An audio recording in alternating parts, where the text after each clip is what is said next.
guarantees the Lunox most likely into the gold lane. Yes, a little bit of flexibility. We see maybe the Valentina go into the jungle ever so slightly, but I don't think that's going to happen here. This is going to mean Zipek's gold lane up against Skylar with that Beatrix. The table has definitely been flipped. And now that's a lot of magic damage coming in from the side of Falcon. So most likely with the Hilda ban, they're trying to go for, I guess, an assassin, a physical damage assassin. Makes sense here. They have 3 heroes that does magical damage already. So more one-dimensional compared to RRQ. They recognize the threat, the potential of an assassin. They ban away that Fanny, and the final ban is going to be the Yi. Well, already, right? Last couple choices here. Go ahead and dealing with the Fanny. They don't want to go against that matchup, right? The assassin matchup. You've already got the Fredrin here on the board.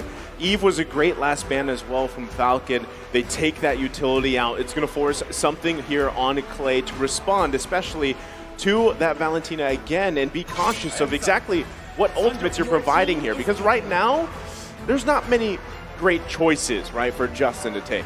Lilia, Farza come to mind, right? A possibility there for Clay. Of course, I think at this point you just kind of have to give up the fact that, like, yes, they're going to steal our ultimate. We just have to use it better here. My question is, I'm sure you have a thought on the mage, but also, what do we see in the jungle from Ken? What we see in the jungle, considering it's a lot of burst damage, something a bit more aggressive. The Martis is still a possibility. Lane? If he wants to go for that Granger, that can still be used as well if they want to just go full all-in in the early game. That's what they seem to be very good at doing. But for the side of RRQ, remember, with such a composition, they need a solid late-game long-range mage as well. But for Falcon, it's going to be Uranus. This is a little risky, right? Yes. Uranus is not, I mean, there was once upon a time, but this was a very high priority pick for the XP lane. But now, people kind of like to debate, is it a good choice still to park in that lane? Yes, you're pretty much, I mean, at some point, you're kind of unkillable. You have a lot of sustain, a lot of durability. But really, what do you provide for your team here in comparison to what you're going to see across from you, which is that glue? There's the Farsa pick, like you guys mentioned, and it's rounded out with the Lolita. I don't know how to feel about it. I mean, yes, the Uranus used to be a decent pick, but right now with the standing of marksmen and these DHS builds, these speed builds, it's not going to be easy for him. And he doesn't have, I mean, right now, I don't think he has sustainability against glue. Maybe he will be able to stalemate R7, and if Falcon can just focus into the gold lane, maybe they can catch a win that way. But the final question is, once again, what does Ken pick up here for the jungle? He's sitting looking at that marksman page right now. I was thinking something more in the lines of the assassins, but Granger? Granger. It makes sense, man. It's a lot of burst damage in the early game. It's the long-range kill secure death Sonata. It will be that Granger, and this is a complete flip, right?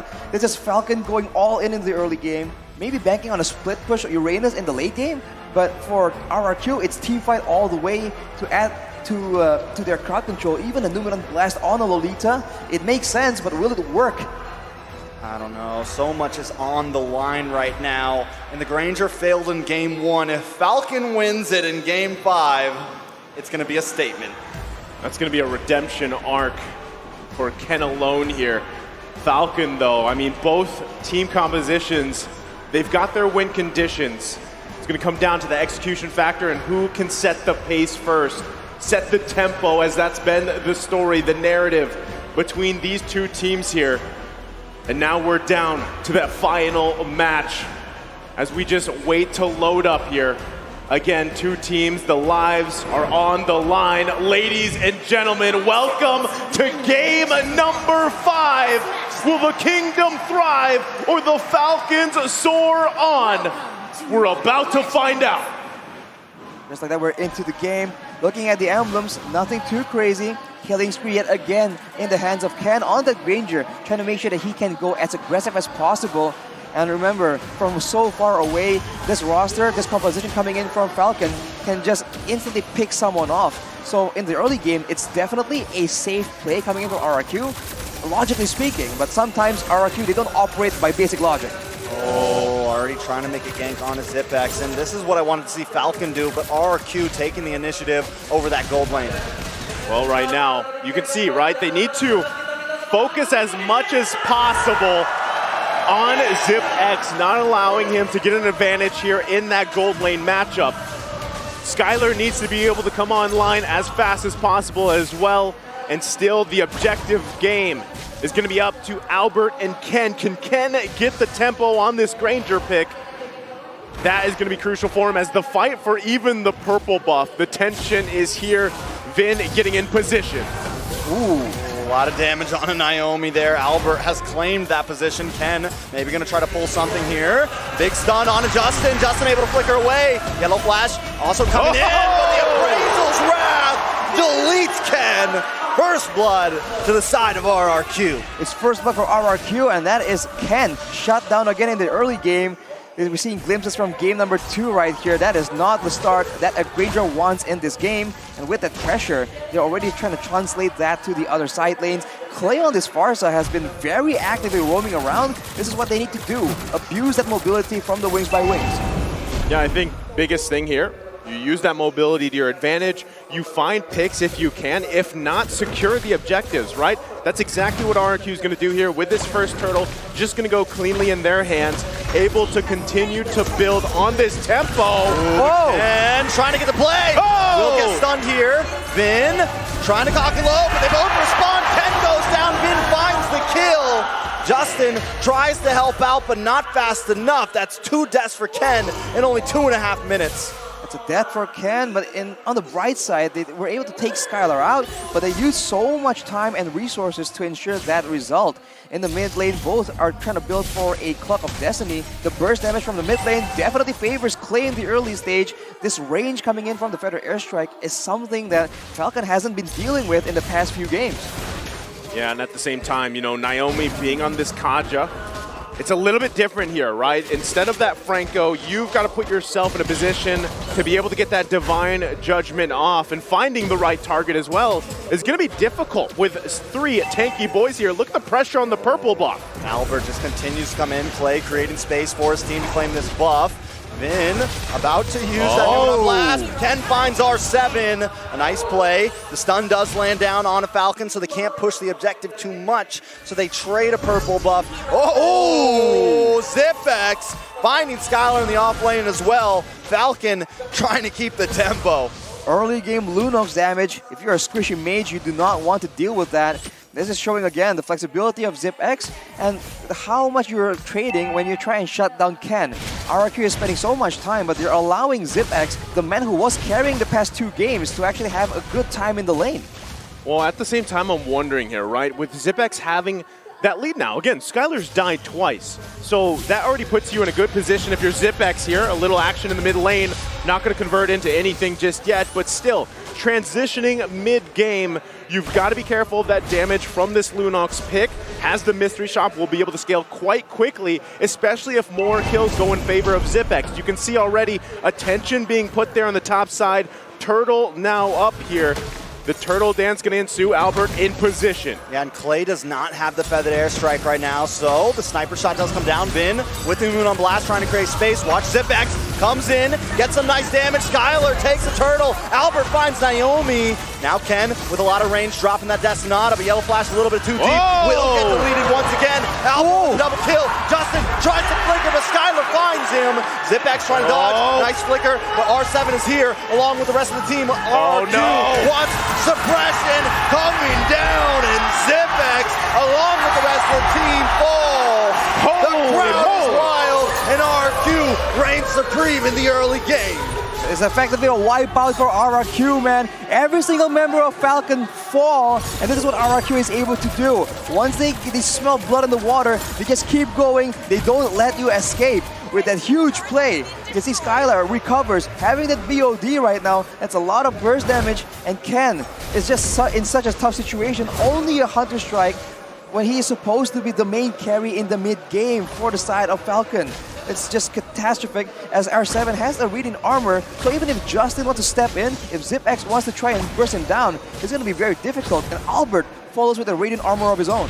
Not only that, but the whole fact that, you know, Skylar was struggling a little bit, but that whole interaction just put him in a great position, and at the same time, now Albert being even tankier with this lead here, He's 1,000 gold ahead of Ken. It's even going to be more difficult to get past Albert, get to the objectives. Conceal play coming out. They're still putting pressure here on the nest of the Falcons. Yeah, it's looking very rough for Falcons right now with already it being almost 4,000 gold deficit for them. Another turtle's going to be up in 20 seconds. Oh, no. Watch out. Ken almost gets stunned. A nice dash away, though. Now Naomi's going to hold the front side. Nice Renner shot onto Zipex, and the range of RRQ right now is too much for the Falcons to handle. Keep in mind, later on in the game, there is a Lolita in the hands of Vin. That Bulwark is going to block a lot of damage, but look at that. That's going to be it. A nice pick. R7, though, doing a great job of surviving. What? It's not. Zipex comes out of the clutch and finds him. But is this enough for Falcons to redeem themselves? He bought so much time, right? R7 able to cause the distraction, secures the turtle. Clean sweep now for RRQ. And it's a 3.5k gold lead. This is massive at 7 minutes into the game. And they're still not stopping anytime soon, man. This is what they do. They just press down the tempo, and they have to be careful, though. Naomi can still very easily go for a pickoff, but for now, they are in the jungle of Falcon, taking control of the Falcon's nest. I mean, at this point, I don't even think Naomi can go for the pickoff. The moment he dives in there, if he does not find Skylar, he is going to get instantly shredded. Right now, RQ taking so much material on the map, it's looking very, very grim. Here's the thing you have to do if you're Falcon, right? It's a 4K deficit for the team. You're gonna have to wait. Most likely, it might even be better just to give up that first Lord. Let RRQ take it, do your best to defend. You need to allow yourself for Ken to catch up a little bit here, and as well as Zipex. That's your main damage dealers. This is the downside of having a major gold lane, right? Oh, charge up though. They get the flicker out from, actually no, Justin just dashed out of that. So they get the Nuno and Blast out, but still, by the time the Lord comes up here, they're gonna have it available. Conceal though. Oh, Naomi uses it to get away though. They're definitely testing the limits. Like Falcon, they're seeing, they're trying to bait, but RQ is not biting. They're just like making sure that they go for the right engage. And honestly, if you're RRQ, you don't have to do anything too crazy. You have all the range to work with. The snipe coming in, you can usually use the feather airstrike to just chip away at the HP bars of Falcon. As long as you get the right target. I mean, Ken, Justin, and Zipex are all vulnerable to just getting bursted down. And if Yellow Flash or Naomi wants to try and do anything about it, there's DPS as well. This is why the balanced composition of RRQ is just so much more dangerous in the mid game unless Falcon got ahead. Well, right now they're going to focus here. Bottom side, putting pressure where they can. Looks like they are just going to go ahead and give up this first Lord as RRQ is just going to go ahead and freely work on it. So Falcon just trying to find any type of win they can across the map, and right now there has to be space. That's their first turret of the game here. Now they're going to have to defend against that Lord push. It is only the first one, should be fine, but still, Falcon trying to buy time here. And even if Naomi grabs any member of RRQ, they're going to get claps down on. Again, whether it's Vin, R7, or even Albert, can Falcon actually respond to that and actually react to that clash down from RRQ, Arashi? I feel like the only real solution here is to try and take out Skylar and then try and win out by way of DPS, because they do have a quote-unquote marksman in the jungle and they have a solid gold lane in form of Zipex, so they can still try and do that like they did in the previous game. Look at that burst damage though! That is insane, and this is the range. This is the problem. Right now, even Justin can't dash in to get Clay's ultimate, right? Can't dash in. The only one he's been able to take right now is Vin. He just can't, none of them, Naomi, anyone can find the distance. For now, the Lord is coming in, gonna crash in on that inhibitor. The concealed play down. My goodness! A lot of burst damage, Clay finds him, Ken goes down. RQ reigning supreme. What the heck is that damage? And this is what happens when you get this lead, this tempo in your favor. They're assaulting the base of Falcon. I mean, they destroyed Ken without even using the feather airstrike. That's just so much damage coming in from both the feather airstrike and the snipe coming in from Skylar. This combo is devastating, and it just comes from so far away, you don't really have time to react to it. I don't know if there's a way out of this, guys. I feel like Falcon is, they're sitting in the nest right now. They're sitting in the nest, and it is about to come crashing down. RRQ is not taking their foot off the pedal. Well, real quick, look at this stat here. M4 stats. RRQ is ranked first in team damage dealt per minute with 13,981. That's basically big damn, right? I mean, that's a lot to deal with. And you're seeing it here in the game. Falcon can't respond right now to it. Look at that. Huge burst coming in from Clay. He has the Divine Glaive as well right now, and you can see 2 bolts, that's all it takes. Look at the damage, man. 4 items already complete, and that's before you even factor in everyone else. So here's the same strategy. Long range, magic, and physical damage. 3 very beefy members with a ton of crowd control. Falcon has no assassin, no way to get behind the members of RRQ. I mean, taking a look at some of these items, it's just Ken is so far behind right now. All he's got is the Malefic Roar, the Hunter's Strike. It's becoming a problem. Well, I mean, the biggest thing, too, is you just don't have, even if you find a pick, you have the follow-up damage. And let's say you do get one member of RRQ down. You still have to deal with everybody else. I mean, at this point, the lead is huge. Can they turn it around? It would be a Holy Mary play, possibly from Justin. He's holding on to the Numenon Blast here. They could work with that plus Naomi and hope that ZipX and Ken can stay alive. But right now, the next Lord is going to be up on us. Falcon trying to get in position. It's half health here. Albert continuing to work on it. Vin with the flinker!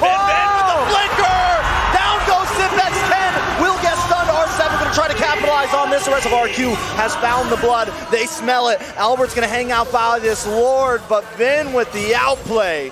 He just predicts the position coming in from Falcon and gets a massive Numenon Blast, completely shutting down any kind of contest. And now without ZipX in the picture, it does seem like RRQ are trying to get some more, but the wave clear is still not that bad coming in from Falcon. Of course, if Naomi makes a play, it's still possible, but RRQ, they can just wait for this Lord to come in, make sure that they manage the waves properly, and just, again, wait for the right moment to burst down the members from Falcon from so far away, completely out of range. Well, right now, Falcon, this could very well be their last opportunity here. Lord on the top side. Feathered Airstrike gonna come down. There's no build up for this one. No time to set the map because Vin is trying to strike. Lord has closed the distance. Justin tries to respond with Numenon Blast of his own, but now RQ is here. They're trying to shred down the Lord, but not enough damage. Ken, Lord finally connecting. RQ biding their time. They know they got plenty of damage to do this. Justin working his way around the side. Yellow Flash trying to keep them at bay. Minions are gone, so RQ must back off, but another wave is coming. Beautiful render shot. ZipX goes down. Cray dropping the bombs from the air, and RQ wants this game. That is it. RQ has clipped the wings of the Falcons. Tonight they fall. The kingdom is proud, and RQ reigns supreme. Reverse sweep denied. RRQ with a dominant fashion for game 5. What a massive play, massive game, and a great series to start the day. They showed us 2 same exact drafts, and in the third game that can potentially go to Falcon, they completely switch it up, and they win in such dominant fashion. Who would have expected, man, the final game to be almost a stomp coming in from RRQ? GG's well played. I gotta give it up to Falcon though. What an amazing performance. I love ZipX. I love this, going over, giving them all dabs, showing the respect. You could definitely tell Justin was a little bit upset there. He knows they lost the game, but still they made it this far. But tonight in Indonesia, RQ made the fans proud. I mean, you can see it, right? The respect amongst the players here. This is really in the tournament where it gets much harder as you're rooting for multiple teams here, and eventually team after team has to get knocked out in the knockout stages. But Falcon should hold their head high.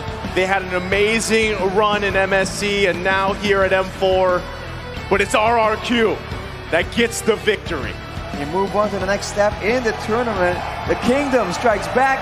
RRQ denies the reverse sweep of Falcon. 3-2. Man, look at the fans. They're just ecstatic, man. Their guys got it done. I mean, you couldn't ask for anything more when we're this close to the grand finals. You can't ask for anything